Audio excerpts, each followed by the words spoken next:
And in planning for this year, I got to meet an incredible family just months ago. And apologize if I get teary, but there is a young lady who I want to introduce you to tonight. So through the process of losing a community member and a really loved, dear lady, I got to meet an amazing family, who I also got introduced to briefly when I first came back to Marshall. But I want to tell you, your speaker tonight is one of the most amazing young ladies I've ever met. Her name is Lily Collins, and she is 11, correct? Yes. And so what I want to do is have you welcome her. Lily I met on the day of the death of one of the most dear people I've gotten to meet since I came to hospice at Marshall. And I'm going to have Lily share with you just a gift. And so I'm going to turn this over now to Lily Collins. If you would please come up.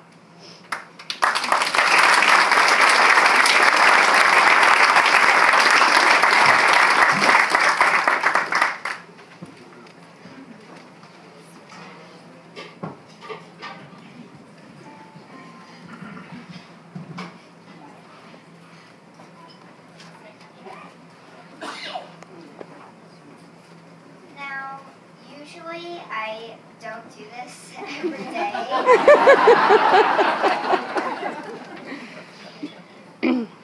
But I believe that God has a plan for me. God has me going through his path.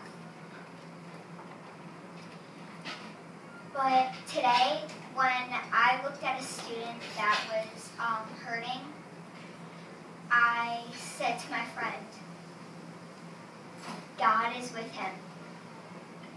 God is going through with him and is going to work everything out. My family has been closer to God from ever since my Aunt Lou passed.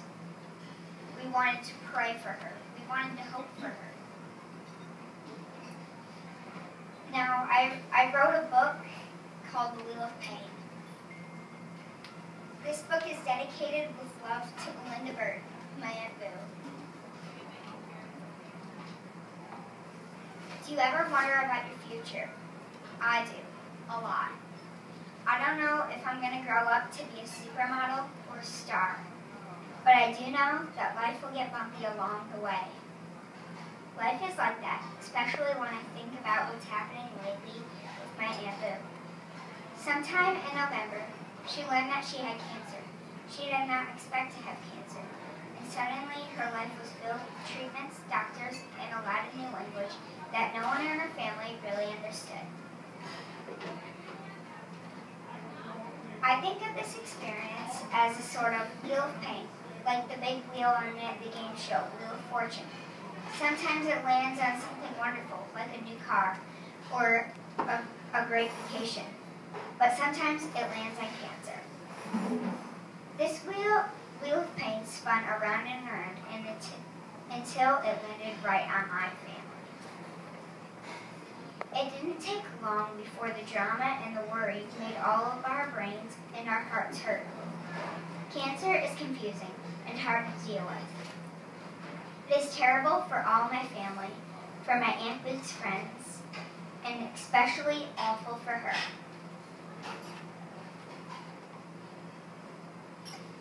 Even though Aunt Boo is my great aunt, we live in a pretty small town, and we have always seen her a lot. She is part of everyday life. She comes to watch me and my sisters when we have school events or are in dance recitals. She supports me when I'm working at a pancake breakfast or walking in the Christmas parade. She has always been there for me. She is someone who spoils me, my sisters, and my cousins. Aunt Boo is someone who says yes when my parents say no.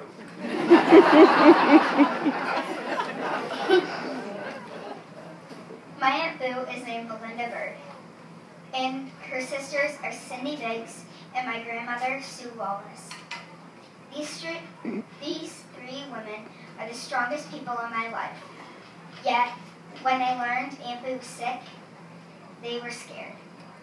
I saw my grandmother cry. She was literally bawling. I had never seen my grandmother cry before, and it was really scary.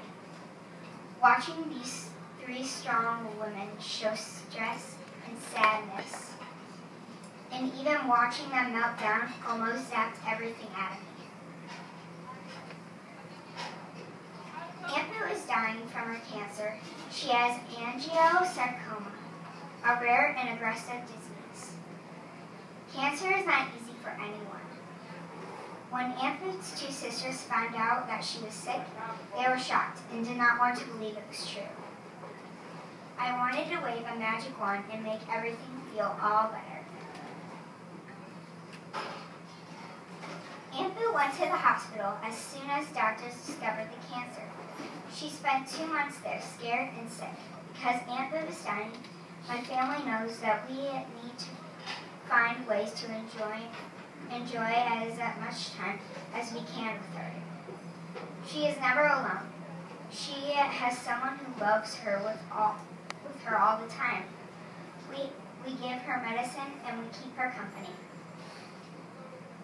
On Thanksgiving, Aunt Boo's sons and their families surprised her by flying home from Colorado and Georgia.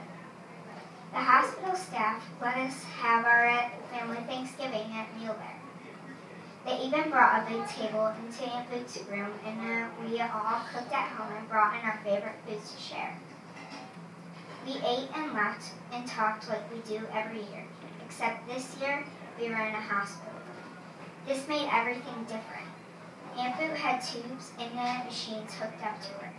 When she was sent home from the hospital, we went to my great-grandmother's house and had a slumber party.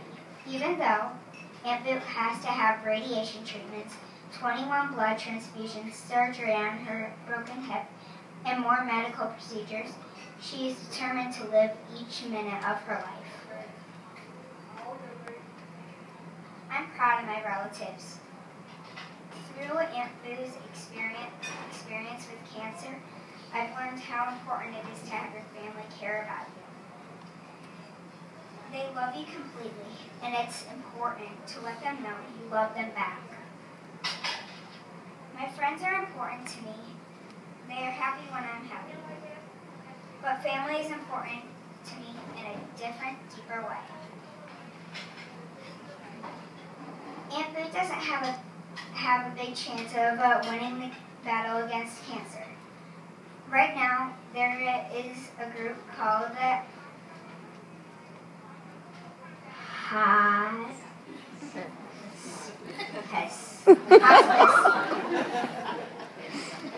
When I visit the body, I said hospice. That has been helping her and our family figure out to handle this wheel of pain and how to cope with knowing that she will die. I cannot imagine how our world will be different without my Aunt Boo in it. But even when she's gone, our family will treasure all of our memories of our time with her. We will remember the great family vacations at Hilton Head, and we'll remember the days at the hospital. I'm grateful that the wheel of pain did not land on our family before now. I am glad that we have the happy memories that we have. It makes me sad to think of other families that are already going through pain. At the same time, I know the circle of life and the wheel of pain are connected. They are part of each other, and both the wheel of pain and the circle keep spinning, dishing out both bad times and good ones. The wheel of pain continues. My Aunt Boo lost her battle with cancer on March 13, 2014, 10 o'clock. When she died, my parents brought us all over to say goodbye. I shared this story with everyone again while we were with her the last time. Riding the wheel of pain helped progress losing Aunt Boo. I know she is in heaven, which is the best place to be. My Aunt Boo donated her body to the University of Michigan so they can study this kind of cancer she had. The funeral was devastating. I was sobbing. My mom and dad were also, and my sisters were sobbing. We were a wreck. It was the worst day of my life. Also, at the funeral, my mom was asked by my aunt to sing the song Oceans at her funeral. And now, every stinking time we hear it, we cry. I hate the feeling of my aunt being gone. It's like a big hole my heart is missing. This same spot where my Aunt Boo was. My aunt lost to the cancer, so someday I'm going to get cancer by beating it at its own game. Now, a little bit about myself. My name is Lily Collins. Whenever I hear the word cancer, I think of my Aunt Boo. I think how could she do this, take care of her family, and also fight cancer? I found out the answer to it. She didn't have to. Her family helped her. I have two sisters, Caroline and Alicia Collins, and my mom and dad, Jamie and Andrew Collins, and my dog, Cricket. And trust me, Cricket is a troublemaker.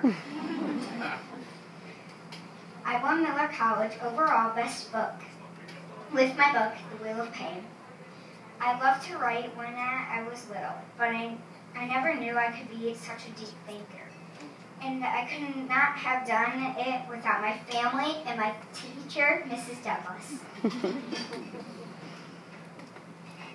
I wish and hope that soon nobody would have to go through what my aunt did. I'd like to thank Kobe and Oklahoma Hospice group for asking me to share my book with all of you tonight.